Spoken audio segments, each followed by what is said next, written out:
Boy, oh boy, you're having a hard time growing your YouTube channel. And I completely get it because I'm in the same place right now. This is episode 10 of Can I Monetize My Small YouTube Channel? And YouTube, there's some aspects which are in easy mode, but some aspects of it is just really difficult. It's difficult to stay patient. It's difficult to not let your heart sink when you put so much effort in a video and it just tanks. This week has been a crappy week for me in terms of my analytics, and I'm going to do a deep dive into my analytics so that you can understand your analytics even better. So you can see the last 7 days. Watch time is down 26% less than previous 7 days. Yeah, you can say I got one subscriber there, but then it went to 105 subscribers and then it went back to 104 subscribers. So since the last episode of the series, Can I Monetize My Small YouTube Channel, I had 104 subscribers then, and I still have 104 subscribers as of today. So no movement in that regard. If you look at the last 7 days in terms of how many views, 9 views, 37, okay. And I have been publishing consistently, really consistently. I started this channel last year in September. If you go to my content, I have 86 long form videos on this channel. So it has been really, really consistent. So when you see that your numbers are down and, everything is in the gray, it can feel really crappy. Even though I always say, don't let your numbers impact the way you feel. At the end of the day, you're also only human. And as a human being, when you want your YouTube channel to succeed, it can feel really sad, to be honest. It can be sad when you think that things are not going in the direction that you want it to go. But at the same time, what keeps me motivated to keep going is understanding my why. Why did I create this YouTube channel? And you should also know your why. Why did you create your YouTube channel? And I'll tell you that I created this YouTube channel because I want to share whatever I'm learning about YouTube. And I also want to eventually make money from this YouTube channel. I'm not going to deny that. So what is your reason for creating your YouTube channel? Click on Trends page and it will show you these videos here. So these videos are actually telling you new videos to inspire you. So go and have a look at your Trends page. And then you can also go to your inspiration page. And in your inspiration page, it shows you explore and brainstorm video ideas. Are you actually looking at these to see if you can use some of these video titles? The thumbnails don't look great, but are you looking at your inspiration page? It's quite interesting. And then I always say with playlists, have you created playlists for yourself? Like my small YouTube channel's Road to Monetization. This is episode 10 of the series. But why I realize that playlists work and series work is because if you go to my analytics and we can look at the top 10 videos, you will see that 6 of these top 10 videos are actually from my series, Can I Monetize My Small YouTube Channel? And what also keeps me going and should keep you going is when I initially started this channel, I didn't even have any videos which were over 100 views. And now through time, these top 10 videos are all over 100 views. And that is why YouTube is really a long game. You can feel so disappointed when you see other YouTubers who somehow seem to blow up overnight, and you can think, oh, but why am I moving at snail speed? But the reality is that most YouTubers actually don't see overnight success. The reality is it can take them years to even get monetized. And understanding that gives you more perspective and enables you to not give up too soon. How is your YouTube journey going? Are you enjoying it? What do you get frustrated by? Comment below and let us know so we can all have a bit of a moan today. So if you go into your audience tab, it also shows you, who's actually watching your content. And for me, most of my audience are male and the number one country for lifetime is United States. And this changes over time. If I go to the last 7 days, my geography is India. The top geography is India. Now, when you go to your audience tab, you can also see returning viewers. So I had 42 returning viewers in the last 28 days.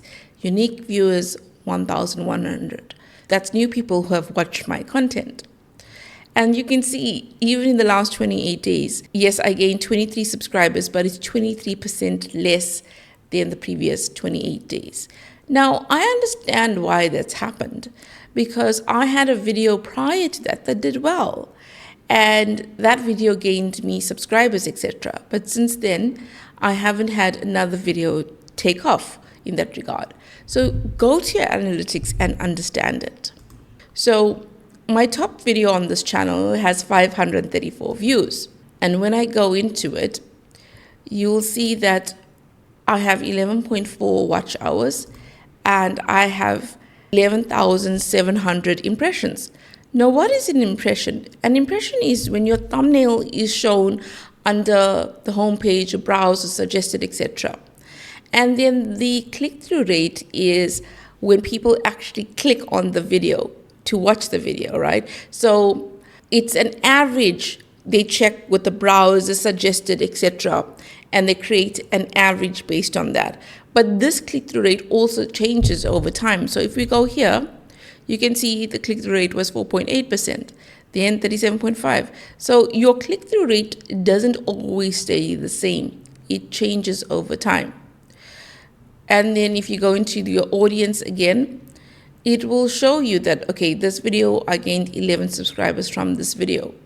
So go and look at your most popular videos. Go and look at the videos that are performing well. Can you create an updated video, or can you create a part 2 of that video? Because that means that video somehow resonates with your audience.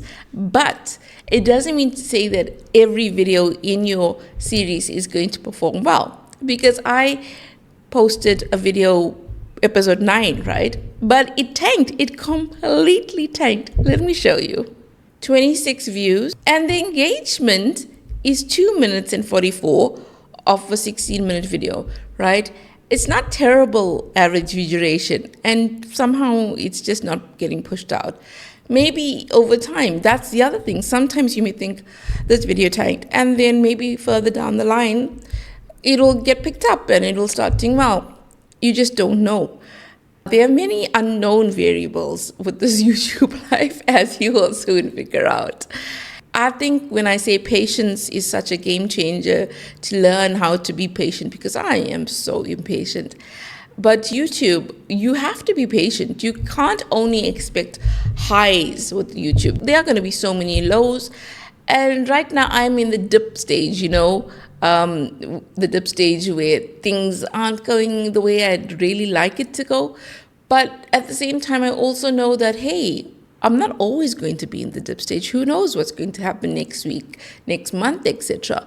But if I give up, then I know what's going to happen. That'll be the end of this channel. So when you are feeling demotivated, please know that you are not alone with feeling that your YouTube channel is not going exactly how you'd hoped. But focus on these 6 things, okay? Focus on your audience. Who is your actual audience? Get to know them through the comment section, because you are creating content for them. Number 2 is topic. Choose a topic that has a decent total addressable market, meaning that there are enough potential people who can actually watch this video of yours. Number 3 is title. Choose a title that is performing well in your niche. You don't have to start from scratch and figure out your title on your own. Come on, if there are easier ways to have this YouTube life, then if you want to do that, look at your niche. What titles are performing well? Number 4 is thumbnail. Choose a thumbnail that is engaging, that doesn't have too much text on it, because when there's too much text on it, you can't really understand it on your mobile phone. And people are watching on their mobile phone as well as their TV. And people are even, listening to podcasts. So it's amazing how YouTube is really, really so much part of our media, social media, yes, but it's really powerful. Number 5 is hook. You want to grab your audience's attention in the first 10 seconds. And to be honest, at first I used to just cringe at the thought of this. I thought it was so fabricated and such a weird way to talk to your audience by hooking them in. But now I understand that even if your video is so amazing, if you don't hook your audience in the first 10 seconds, they are never going to know how amazing your video is. So by hooking them in, they actually get a chance to see how valuable your content is, because at the end of the day, you have to provide value to your audience because they are watching either to be entertained or educated or informed in some way. So what is the value that you're offering, right? Number 6 is delivery. Are you including storytelling in your videos? How are you actually connecting with your audience? Because yes, like now I'm sharing information, but the thing is, I'll also tell you that, right now, I sound pretty confident on camera, but I wasn't always like this. I was very robotic. And I tell you, the number one thing is practice. You can listen to all the advice and you can take it on board, but you have to put it in action. So in order to speak better on camera, do practice, and the only way to practice is to create more videos. Create more videos and improve every video that you actually create. So delivery means, how are you engaging with your audience? Are your videos even audible? Because you have many videos on YouTube and you can't even hear what the person is saying. And I think at the end of the day, sometimes we can take such a long time to start our YouTube channel, and I definitely took a really long time to start my YouTube channel, simply because you are so afraid of judgment from others. And I created a video about this, so go ahead and watch it. And you know what? Have a fantastic week. Irrespective of whether your views are up or down, still have a fantastic week, because we all deserve to feel great about ourselves and about life.